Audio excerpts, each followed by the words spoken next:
Jordan Chariton, delighted to be joined. Great timing, too, by Shahid Buttar. Ran against Speaker Pelosi for her congressional seat, his constitutional attorney, among other things.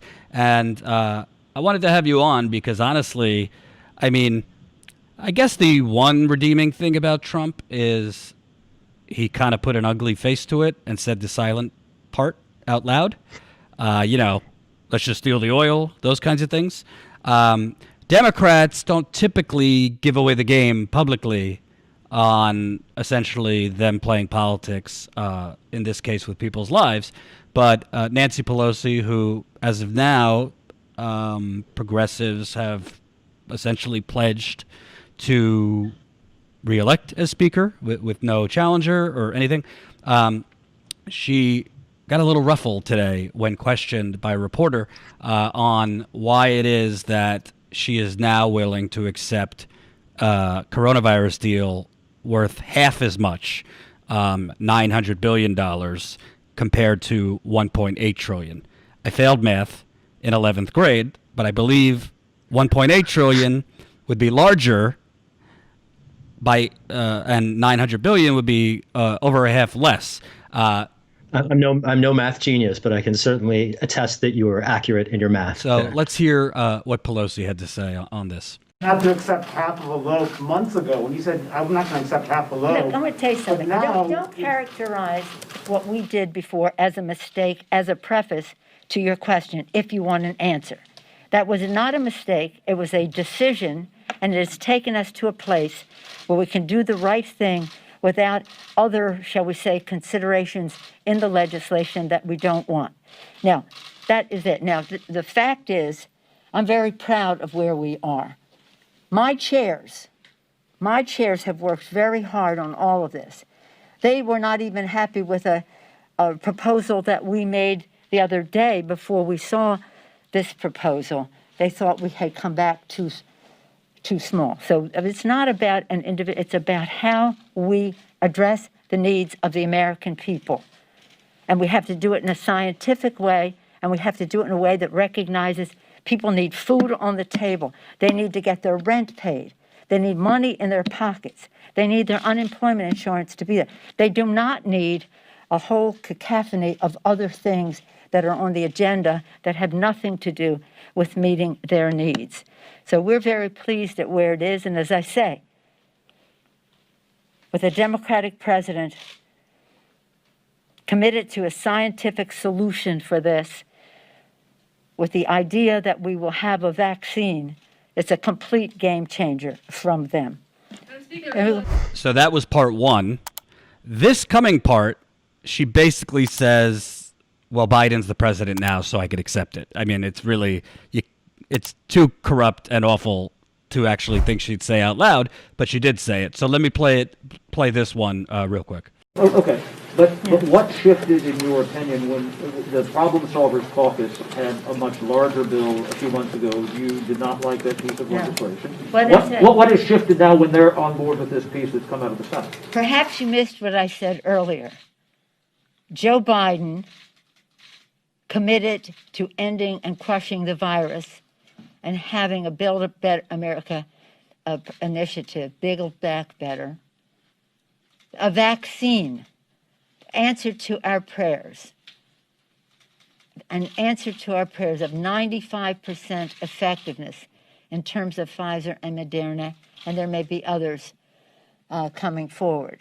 That is a total game changer.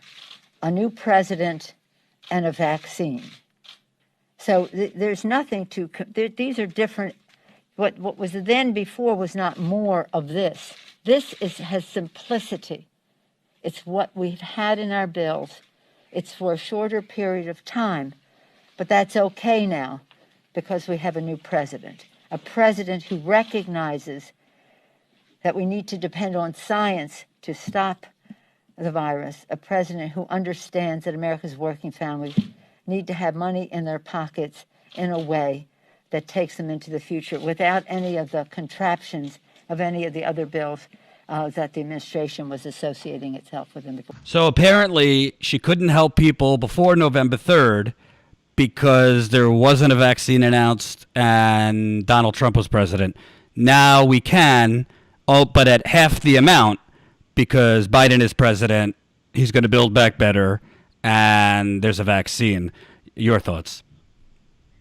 The whole thing is preposterous, and I can certainly address the subject matter of Pelosi's response, but the part I found most interesting from the clips is the entitlement shown by an entrenched politician who claims that comparing the deal that she is now supporting to the earlier ones that she rejected is somehow illegitimate, as if being called out for her record is not something that the press is supposed to do.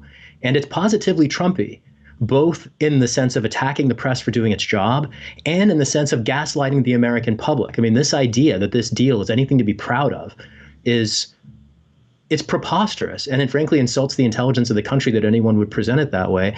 I should also say it's entirely on brand.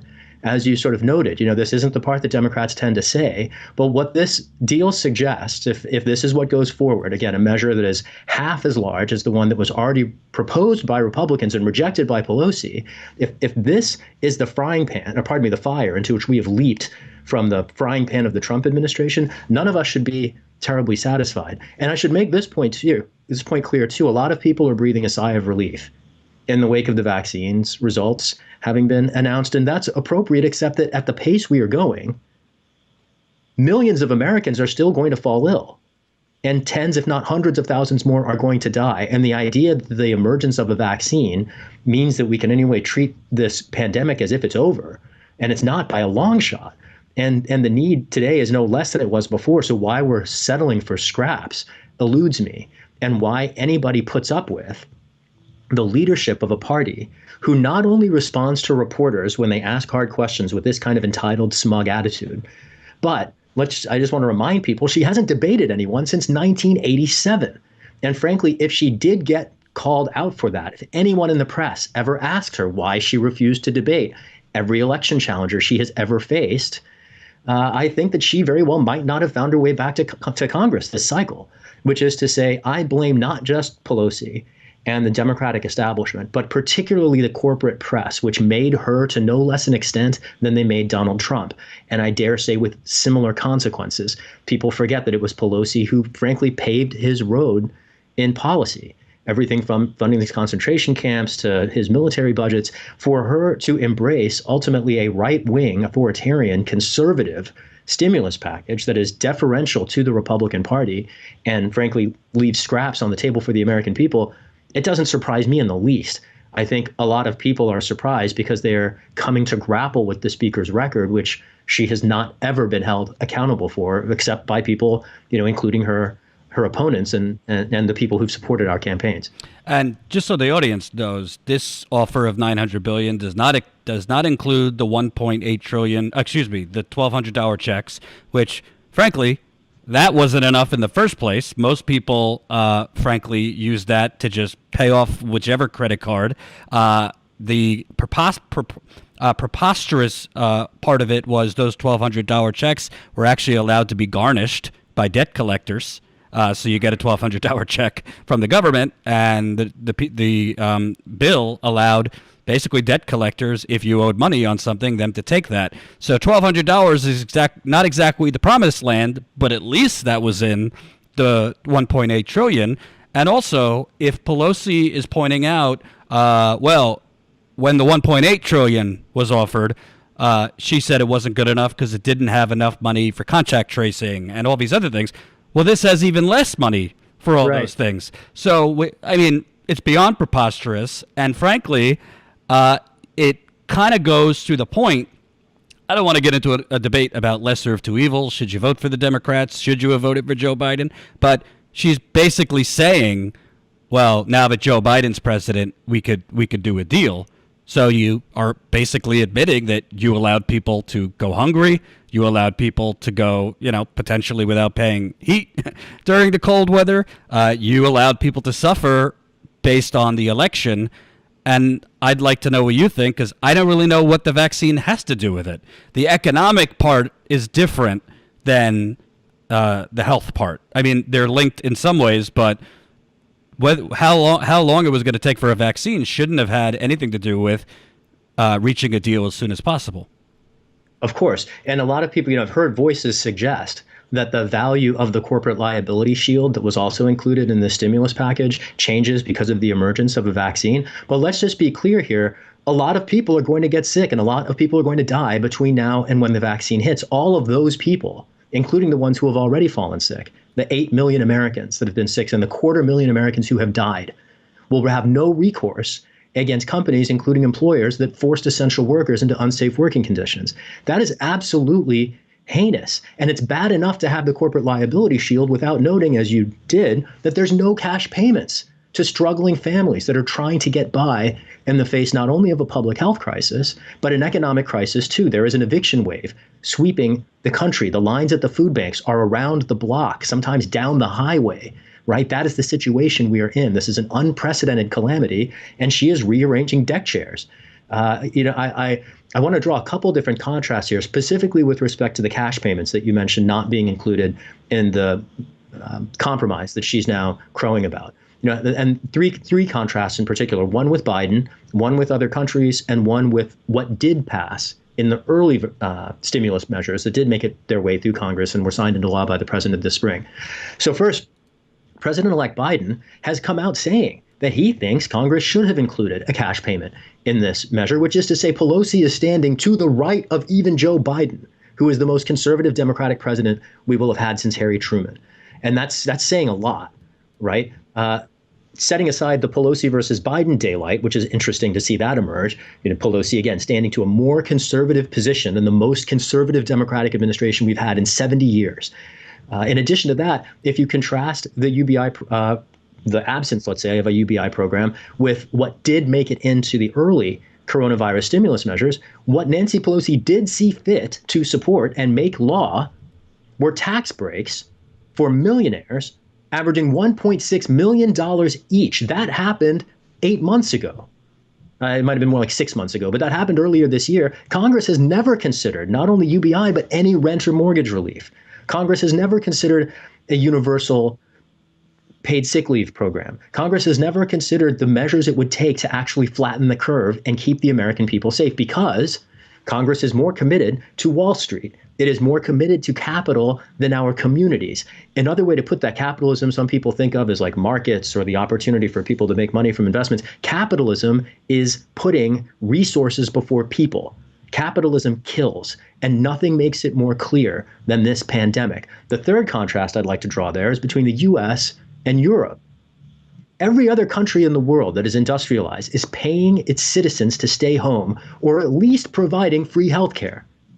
We have neither of those programs, but we now have a corporate liability shield promoted by the leader of the Democratic Party. And I just go back to this point about what it means to be democratic. I don't think the party has any claim to be a democratic party when it elects a leader in Pelosi without any challenge, who won re-election by ducking debates for 30 years.